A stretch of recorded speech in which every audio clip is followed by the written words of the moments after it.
If you haven't flown in a while, buckle up, because air travel in 2025 isn't just more expensive, it's a whole different game. We're not just talking about inflation or a few added fees. We're talking about entirely new rules, some so sneaky, they're catching even frequent flyers completely off guard. Welcome to what many are calling the year of surprise airline rules. And yes, they're as frustrating as they sound. Solo travelers, you're being quietly penalized. Bring the wrong power bank, you could be pulled from your flight. Think the dreaded middle seat is still the cheapest? Think again, it might actually cost you more. From new boarding tech that scans your face, to airlines quietly shifting international routes, the list of unannounced changes just keeps growing. The most shocking part? Some of these rules aren't even officially published. They are just quietly implemented until you're standing at a gate confused, frustrated, and facing unexpected charges. Or worse, denied boarding. Whether you're flying for business next week or planning a holiday 6 months from now, knowing these changes now can save you hundreds of dollars or your entire trip. Let's break down 10 of the most shocking new airline rule changes of 2025. We'll start with one that feels straight up unfair. Tip 1. The secret solo traveler surcharge. Still a thing. Booking a flight used to be pretty straightforward. Pick your dates, choose your seat, and click confirm. Easy, right? Not anymore. There's a sneaky pricing strategy that's still targeting people who book flights alone. Yep, solo travelers. It's called the solo traveler surcharge, and it's very real. Earlier this year, Delta Airlines was caught quietly charging solo flyers up to $90 more than passengers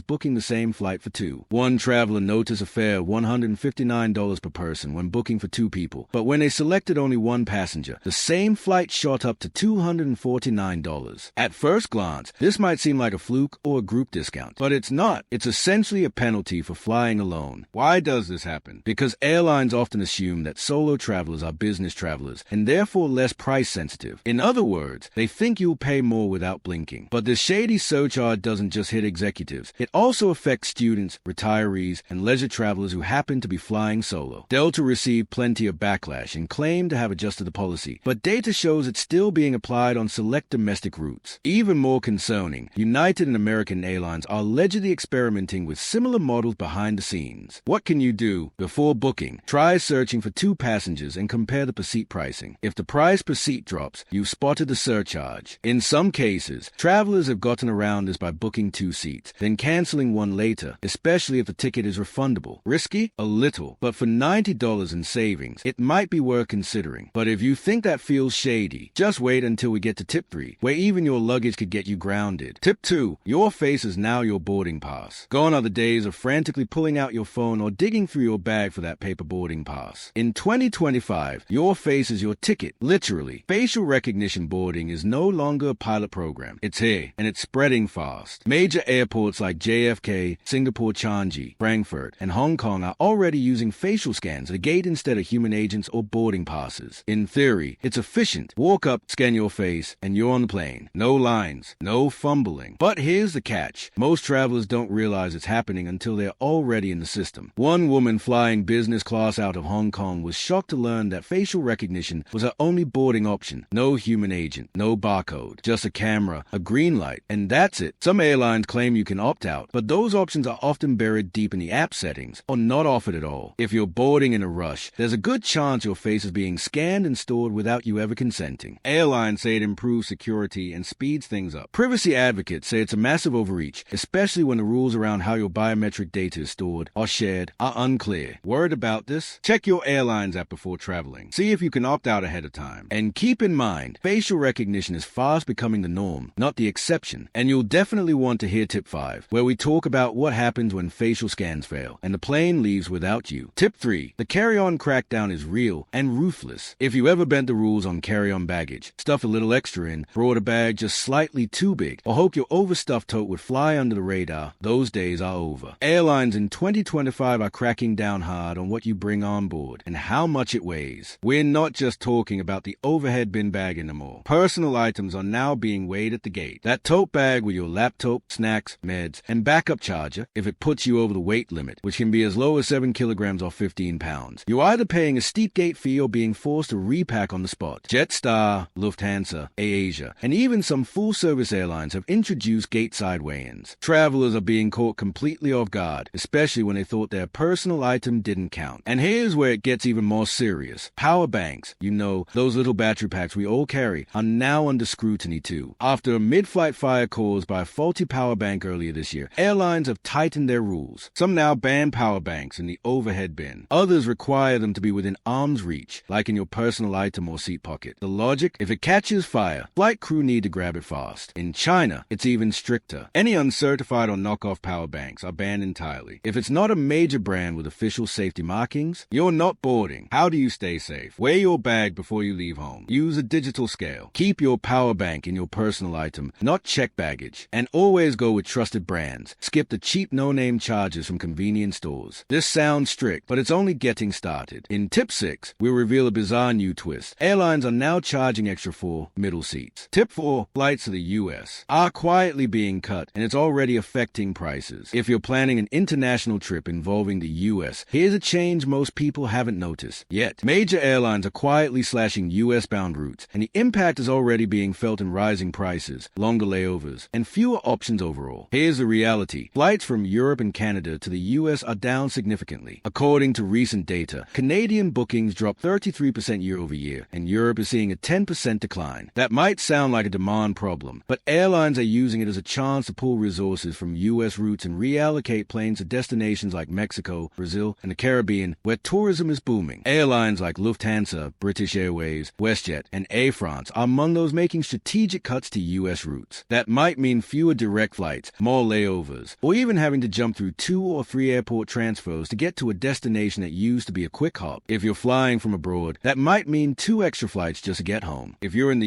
US trying to leave, get ready to pay more for fewer options. The takeaway? Book as early as you can and be flexible with your travel dates. If a flight gets canceled, you might be eligible for compensation, but that won't get your vacation days back or your sleep. And if you're planning a round trip, book both legs together to avoid surprises halfway through your trip. Now, speaking of surprises, wait until Tip 5, where travelers are being denied boarding for missing a form they didn't even know existed. Tip 5, forget a digital travel form. You might be grounded before you even board. You've packed, you've printed your ticket. Your passport is valid, but at the airport, the gate agent shakes her head. Sorry, you can't board. What just happened? Welcome to the new wave of digital entry requirements, where immigration is your responsibility, and if you forget, the airline won't let you fly. In 2025, the UK officially launched its ETA program, that's Electronic Travel Authorization. US and Canadian citizens now need to apply online before they board a flight to the UK. No ETA, no entry. But here's the kicker. Airlines are being held responsible. If they let you fly without it, they get fined. So their solution? Don't let you on the plane. The cost is about $20, and it's valid for 2 years. Sounds simple enough, but it's catching thousands off guard, especially those who assume they don't need a visa for the UK. And that's just the beginning. The European Union is next, rolling out a system called ETIAS, Europe's own digital entry program, currently delayed but expected to launch in late 2026. You'll need to register online before flying to almost any Schengen country. Even Turkey is tightening restrictions, requiring passengers to pre-register digitally before certain flights. How do you avoid this mess? Always check your destination's immigration requirements before you book. Go to official websites like gov.uk/ETA and avoid scam sites charging double. Download your ETA confirmation or keep a printed copy in case of glitches. Don't assume the airline will notify you. They won't. And if you think this is overkill, wait until Tip 8, where standing up too early after landing could cost you hundreds in fines. But first, onto a fee that feels almost insulting. Tip 6, airlines are charging for middle seats now. Yes, really. Remember when the middle seat was a consolation prize of economy travel? The least desirable seat, the one we all hope to avoid. Well, in 2025, airlines have figured out how to turn even that seat into a profit machine. Now, some carriers are charging extra for middle seats, even the ones in the back row near the lavatories. And these aren't just budget airlines anymore. We're seeing United, American, Delta, and even international carriers add seat selection fees to all economy classes, including standard economy, not just basic. Here's where it gets absurd. With dynamic seat pricing, the cost to reserve a seat varies based on how many seats are left, the flight time, demand, and even the weather. That middle seat you don't want, it might cost the same or more than an aisle seat on another flight. In one case, travelers reported paying $47 for a middle seat on a 2-hour domestic flight. And no, it didn't come with extra legroom. Want to avoid it? Skip pre-selecting a seat and get one assigned at check-in. Use seat map tracking tools like Expert Flyer to watch for price drops, or travel with someone who has elite status. They sometimes get seat perks for companions. But these days, even elite status doesn't guarantee anything. And this brings us to one of the most unexpected travel landmines of the year. Tip 7. Power banks might get you banned from boarding. We all rely on them. Power banks, portable chargers, external batteries. But in 2025, they become one of the most restricted items on a plane. Why? Because earlier this year, a mid-air fire caused by an overheating power bank forced an emergency landing in Asia. No one was hurt, but airlines responded fast, and the new rules are strict. Some airlines now ban power banks from overhead bins altogether. Others require you to keep them in your lap or under the seat in front of you. Some even ask you to remove it from your bag during boarding. China now enforces rules that only certified, approved batteries are allowed on flights. No label, no certification, you're not flying. Safewest and other U.S. carriers are also updating policies, warning passengers that any non-compliant or overpowered charger could get you stopped during boarding or security screening. So stay safe. Never pack power banks in checked luggage. Keep them easily accessible. Stick to trusted brands, Anker, Belkin, RavPower, and avoid knockoffs. Now imagine being all packed and ready to fly, only to be stopped because your $20 charger didn't have a label. That's the reality in 2025. Tip 8. Yes, you could be fined for standing up too soon. Ever jumped up the second the plane lands? Ready to stretch, grab your bag, and head off? Well, if you're flying too off from Turkey, that moment could cost you hundreds of dollars. At Istanbul Airport, new regulations make it illegal to stand or unbuckle your seatbelt before the seatbelt sign turns off, even if the plane is parked. And they're not joking. Flight attendants are required to report violations, and fines are issued on the spot. With long taxi times, sometimes 20 to 30 minutes after landing, it's easy to forget. But local authorities aren't giving warning. They're giving tickets. Your best defense? Stay buckled until you hear the chime and see the sign switch off. Turn down your music so you can hear announcements. Let other travelers know if they're about to jump up too early. This rule applies especially to flights arriving or departing Turkey, but other countries may follow suit soon.